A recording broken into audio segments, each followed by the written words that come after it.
Romper em oração. Esta é a chave para uma vida de oração mais profunda.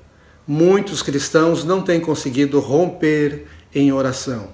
E isso trava a sua vida espiritual, deixam de crescer, deixam de avançar, deixam de encontrar solução e de encontrar saída para muitos problemas, para muitos desafios que estão enfrentando. Então é sobre esse tema que eu gostaria de conversar contigo nesse vídeo. Romper em oração. Dedique alguns minutos e vamos juntos mergulhar mais profundo nesta meditação.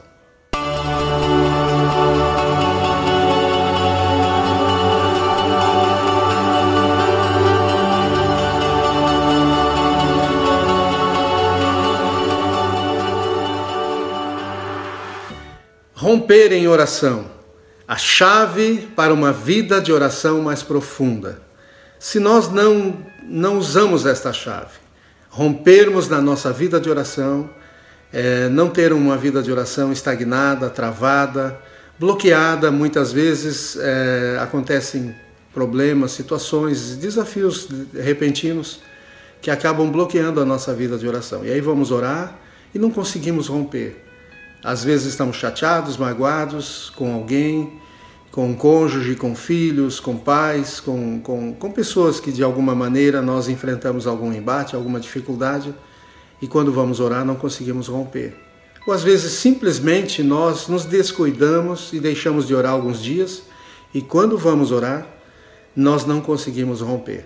Seja por qual motivo, mas esta é uma chave importantíssima para você abrir uma porta de uma vida de oração mais fluente, mais fervorosa e crescente na sua vida.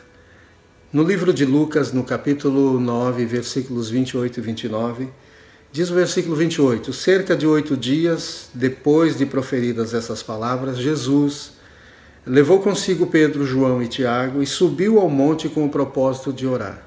Mas é no versículo seguinte que eu quero chamar a sua atenção. Diz o versículo 29, e aconteceu que enquanto ele orava, a aparência do seu rosto se transfigurou. Muito interessante.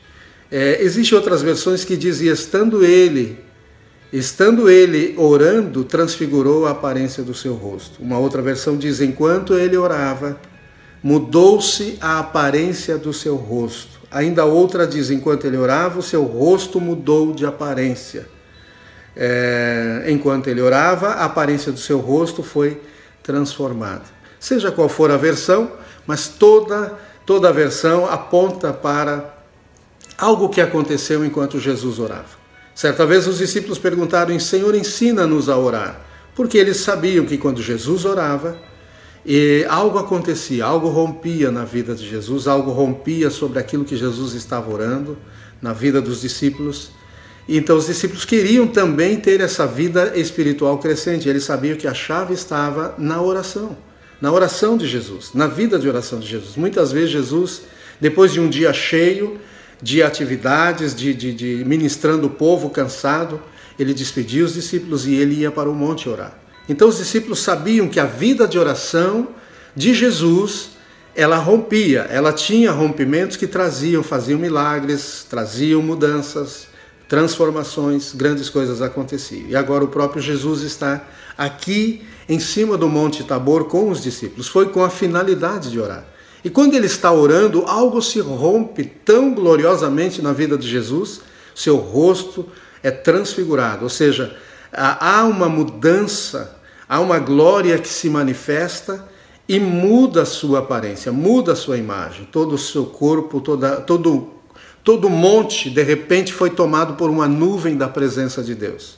Então, a vida de Jesus era uma vida de oração que rompia. Por isso os discípulos perguntaram, pediram a Jesus, ensina-nos a orar. E ele não disse, não, vocês não podem orar nesse nível, desta forma, porque somente eu posso orar. Não, ele ensinou eles a orar. Então, nós podemos orar de tal maneira que iremos romper em oração. E é isso que eu queria dividir. Então, romper em oração não é uma questão de ter tempo, mas é uma questão de uma entrega e de uma busca sincera. Porque muitas vezes nós ficamos esperando o tempo que nós não temos para orar. E nós temos que começar pelo tempo que nós temos. Você não precisa do tempo que você não tem para orar. Então não mais se queixe, eu não tenho tempo para orar, não sobra tempo.